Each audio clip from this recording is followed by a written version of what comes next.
warm summer night in June 2015, a house in Albuquerque, New Mexico was filled with the music and laughter of teenagers enjoying a party. Among the guests was 17-year-old Jaydon Chavez-Silver, a bright, athletic high school junior with a promising future. Jaydon was the kind of student who made teachers proud and teammates inspired. He loved sports, had a wide circle of friends, and was known for his easygoing nature. But that night would become the last of his young life. Shortly after 10 p.m., while guests were gathered inside and around the small house, a car rolled slowly past the neighborhood. Witnesses later reported seeing a dark sedan creeping along the street, its headlights dimmed. Without warning, a burst of gunfire shattered the calm. Bullets ripped through the thin walls of the home, and in an instant, chaos erupted. Screams echoed across the street as people dove for cover, unsure where the shots were coming from. Amid the confusion, Jaydon collapsed, struck by a single round to the chest. Inside the house, panic and disbelief took over. Friends scrambled to call for help. Among them was 17-year-old Esperanza Quintero, a close friend of Jaydon's who had been standing only a few feet away when the shots rang out. Her hands shook as she dialed 911, desperate to save him.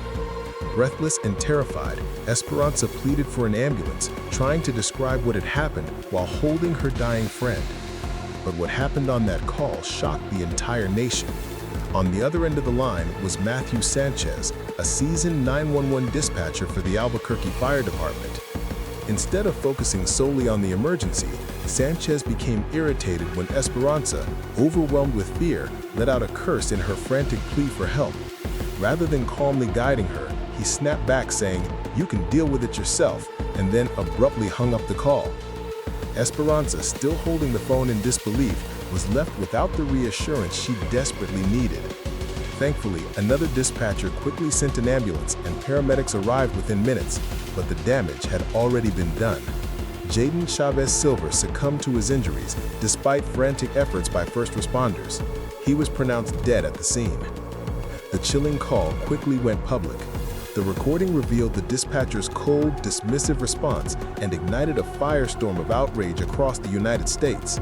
Albuquerque residents and people far beyond were horrified that a professional whose job is to save lives could show such callous disregard for a terrified teenager begging for help. Within days, Matthew Sanchez resigned from his position.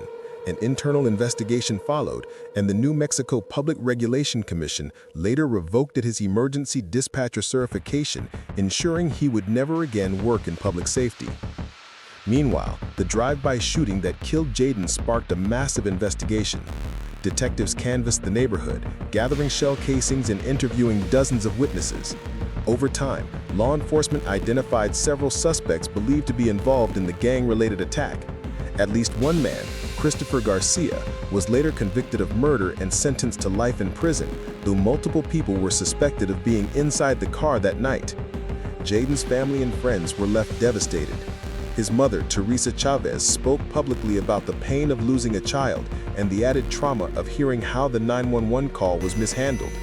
Jaydon's death became not only a tragic example of senseless gun violence, but also a case study in the importance of professionalism and empathy in emergency services. Today, nearly a decade later, the story of Jaydon Chavez-Silver remains a haunting reminder of how quickly lives can be cut short and how a single careless moment, whether behind the trigger of a gun or behind a dispatch console, can echo far beyond one night.